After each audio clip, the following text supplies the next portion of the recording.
Hey everybody, it's Jade back with another video.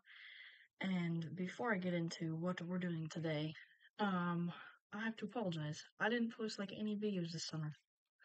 I just got caught up in work and 4-H and all this stuff.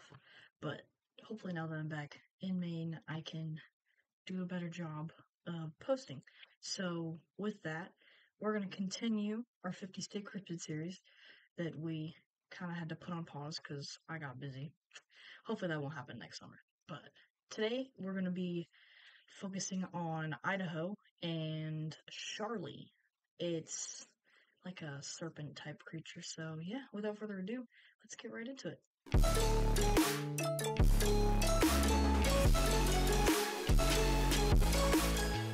Okay, so like I said, Charlie is from Idaho.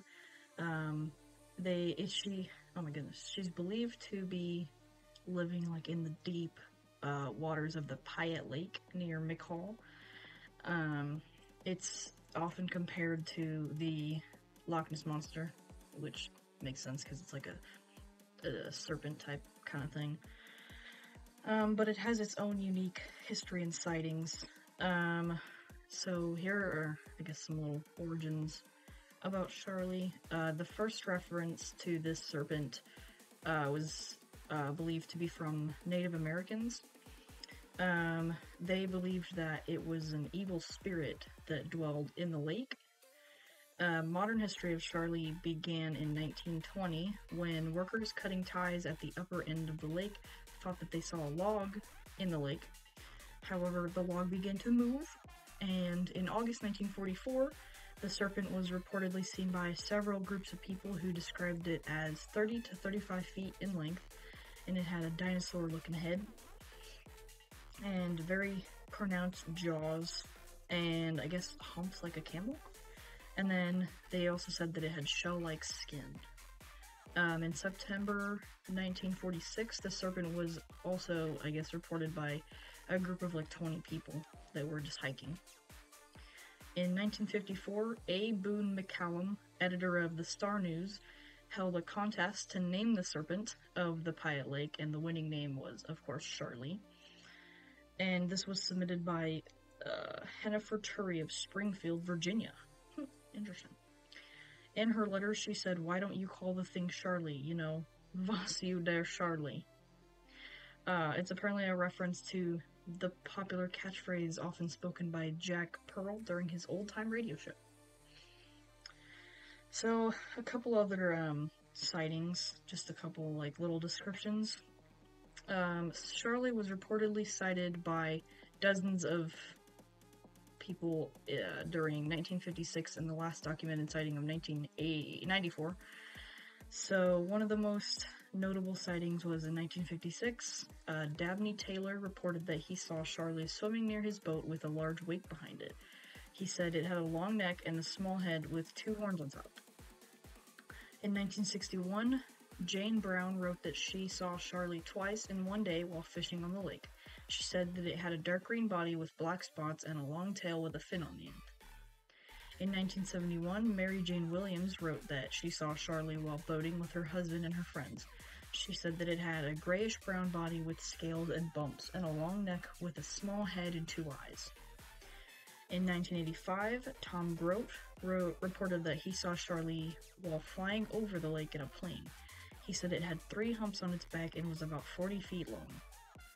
In 1986, several people reported seeing Charlie on different occasions. One of them was Bobby Short, who said she saw it while camping on the shore. She said that it had a dark brown body with a snake-like head and 2 nostrils on top.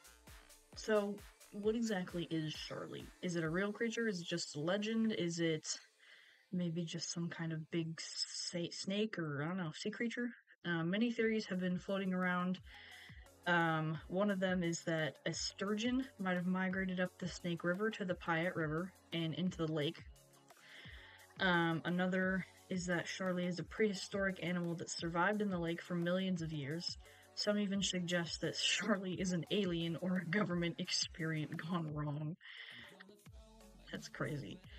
A lot of people also are very skeptical and think that Charlie is just a hoax or a misidentification of another animal or object in the lake. Others are believers and think that Charlie is real and a unique creature that deserves respect and protection. And many people are obviously curious and want to see Charlie for themselves. However, no matter what you believe, Charlie has become a large part of the culture and identity of McCall and Idaho as a whole. It's inspired books, movies, songs, art, festivals, souvenirs, and even like tattoos and other merchandise. And it has also attracted tourists and researchers who want to explore the lake and its secrets.